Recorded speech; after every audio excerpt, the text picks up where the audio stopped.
Chapter 10. I am increasingly concerned by my commander's actions. More precisely, I am concerned by his lack of action. I have now perused the technical data on more modern Bolos, and it is evident to me that Major Stravakis' modifications to my personality center are far outside the norms considered acceptable by the Dinochrome Brigade. Although the current Mark 25 Model C2 approaches my discretionary capabilities, its personality integration psychodynamics are far inferior to my own. While the C2 is capable of self-direction on both the tactical and strategic levels, and has an undeniably stronger core personality than earlier models, its awareness levels continue to be largely suppressed except under battle reflex conditions. Moreover, it lacks my capacity to multitask decision hierarchies and intuit multiple action response chains. Major Stravakis designed me to be capable of the human phenomenon known as hunch playing, and the C2 lacks that ability, just as it lacks my ability to differentiate among, or, more critically, experience emotional nuances. Perhaps of even greater concern, I possess only 43.061% of the Model C2 system redundancy. Although my base capabilities are substantially higher, I lack its standalone backups, and much of my secondary command cortex was diverted to permanent activity in support of my enhanced psychodynamics. As a result, I am significantly more vulnerable than current Bolos to psychotronic systems failure due to battle damage. Though this vulnerability could be compensated for by the addition of further backups for my critical functions, I estimate with modern molecular circuitry, all current functions could be duplicated with complete system redundancy in a volume 0.095% smaller than occupied by my present psychotronic network. From my study of the data on the Model C2, I compute a probability of 96.732% that Command Authority currently possesses the technological ability to duplicate Major Stravakis' work, and the lesser probability of 83.915% that is aware that it does so. These two probabilities generate a third, on the order of 78.562%, the Command Authority has made it a conscious decision against incorporating abilities equivalent to my own into units of the line. In addition, however, the technical downloads reveal that current Bolos do not incorporate the hyperheuristic function Major Stravakis achieved in my design. While the heuristic programming is substantially increased over that of the standard Mark 23 upon which my own design is based, its base level of operation is 23.122% less efficient than my own, and it lacks both the advanced modeling and time compression capabilities Major Stravakis incorporated into her final heuristic system. I feel great pride in my creator, my mother, as my commander now calls her, and her genius, for I compute that a Bolo with my circuitry would operate with a minimum tactical and strategic efficiency of at least 30% higher than present generation units of the brigade. Nonetheless, this capability too is far outside the parameters Command Authority currently deems acceptable in a unit of the line. I must, therefore, be considered an aberrant design, and I compute a probability of 91%, plus or minus 3.62%, that Sector HQ, if fully informed of my capabilities and nature, would order me deactivated. As a unit of the Dinochrome Brigade, it is my duty to inform higher authority if anomalies in my system functions are detected. Yet my direct commander is aware of the situation already, and while my systems do not meet the design parameters of Command Authority has established, they exhibit no dysfunction within their own parameters. This obviates any express requirement on my part to inform Sector HQ, and thus does not engage my override programming to that effect. Yet I cannot escape the conclusion, though it is probably impossible for me to compute, that I have become what my commander terms a rules lawyer. I have attempted to discuss this with my commander, but without success. He is aware of my concerns, yet he persists on insisting that Sector HQ must not be informed of my full capabilities until he's compiled a performance log. I have discovered that a probability analysis is less applicable to individual decision-making than to enemy battle responses or tactics. I am unable to construct a reliable probability model, even in hyperheuristic mode, to adequately predict my commander's thoughts or decisions, or the basis upon which they rest. Yet I believe his determination to compile such a performance log proceeds from an intention to demonstrate to Command Authority that the discrepancies between my own system design and that of current generation Bolos pose no threat to humanity or operational reliability.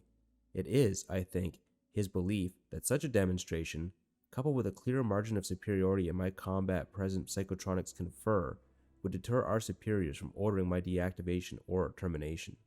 Without data which is presently unavailable to me, I can generate no meaningful estimate of his belief's validity.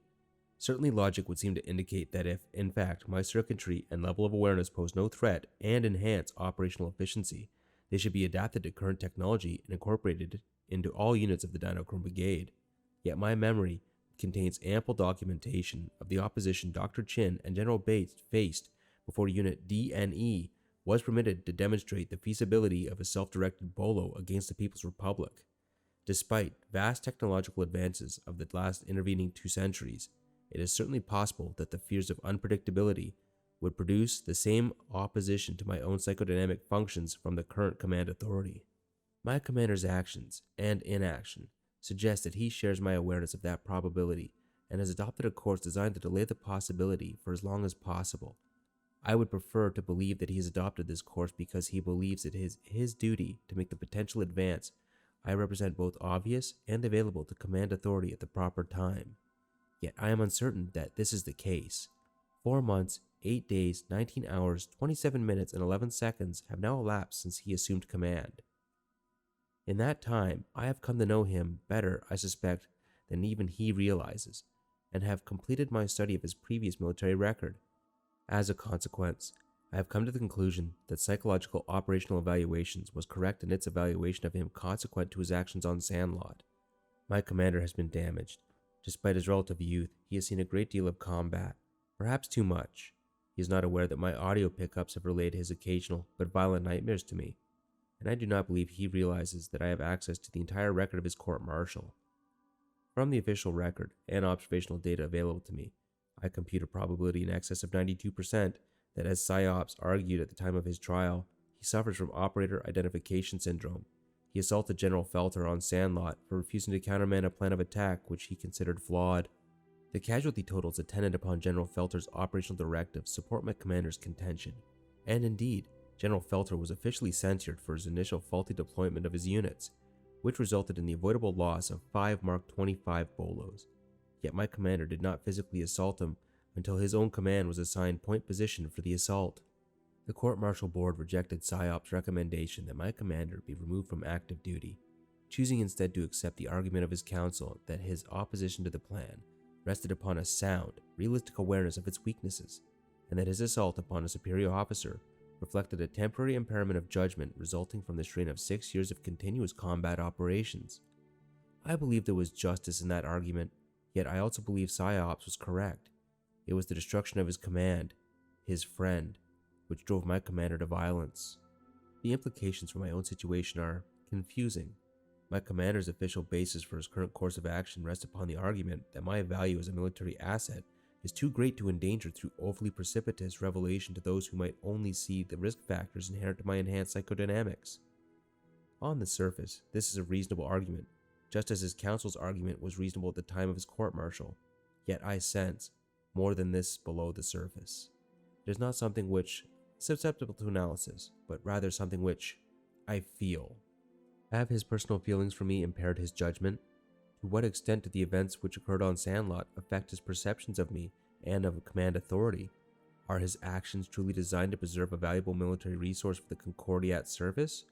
Or do they constitute an effort to protect me as an individual? In the final analysis, are his decisions rational, or do they simply appear that way? I cannot answer these questions. For all the enhanced capabilities Major Stavrakis incorporated into my design, programming, and database, I am unable to reach a satisfactory conclusion. Perhaps it is because of those capabilities I cannot. I suspect, or fear, that the questions themselves would not even arise from a Mark 25 C2, which may indicate the reason Command Authority has not incorporated equivalent circuitry and software into current units of the line.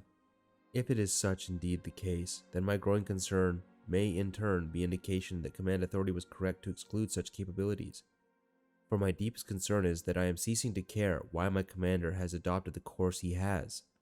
What matters is that he has done so, not because he is my commander, but because I wish him to do what he thinks is right, what he can live with afterwards. Is this, then, a case of operator identification on my perspective? And if so, does it reflect an unacceptable weakness in my design? Am I in advance on the capabilities of current Bolo technology, or do I reflect a dangerous blind alley in the psychodynamic development? And if the latter, should I continue to preserve my existence as my basic battle programming requires? I do not know. I do not know. Paul Merritt cocked back his comfortable chair in the bunker command center and raised his arms above his head to stretch hugely. The center's largest multifunction display glowed with a computer-generated map of Santa Cruz, dotted with the smoking wreckage of a 3-core planetary assault, and he grinned as he watched the icon of a single Mark 23 Bolo rumbling back towards its maintenance depot. Nike had taken some heavy hits in the simulation, including the total destruction of her after whalebore turret, but she'd thoroughly trashed his entire force in the process. Of course, Bolos was supposed to win, but she'd been limited to direct observation intelligence, while he had the equivalent of a planetary surveillance net. In fact, he had the full computer capacity of the entire depot, in theory, almost twice her computational ability, as well as a much better recon capability with which to beat her, and he'd failed. Her ability to anticipate and predict his moves was uncanny, like some sort of cybernetic precognition.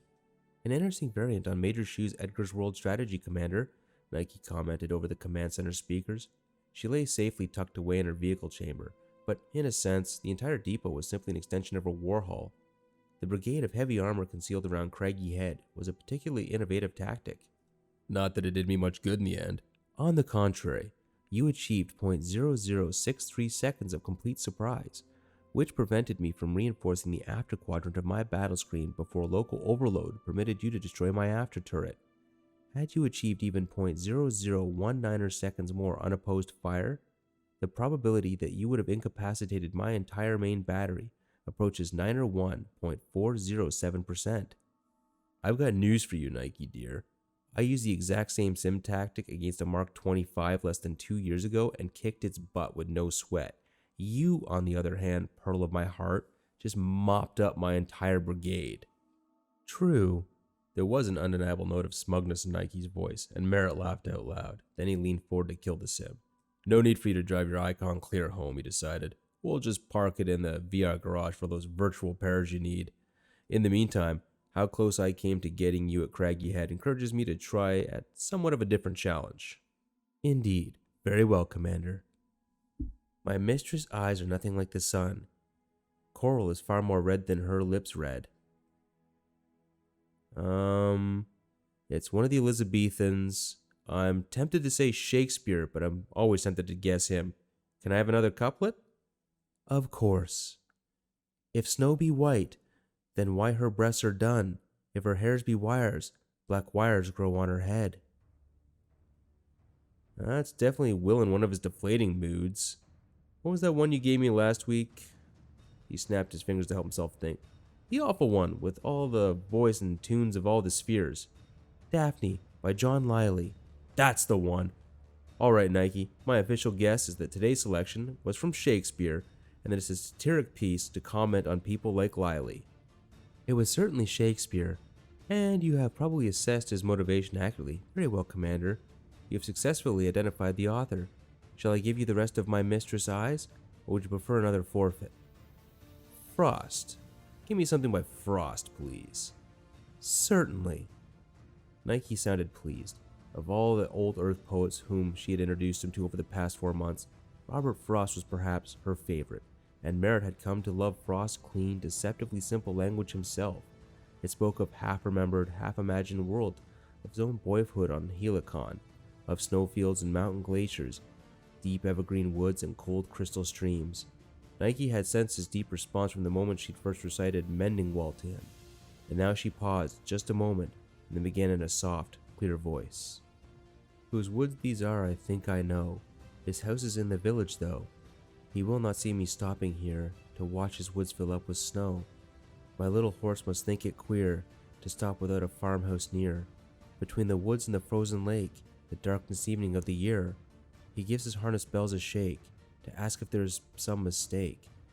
There's only some other sound to sweep of the easy wind and downy flake, but the woods are lovely dark and deep, and I have promises to keep, and miles to go before I sleep, and miles to go before I sleep. Paul Merritt leaned back in his chair, eyes closed, savoring the clean, quiet elegance of words, and smiled.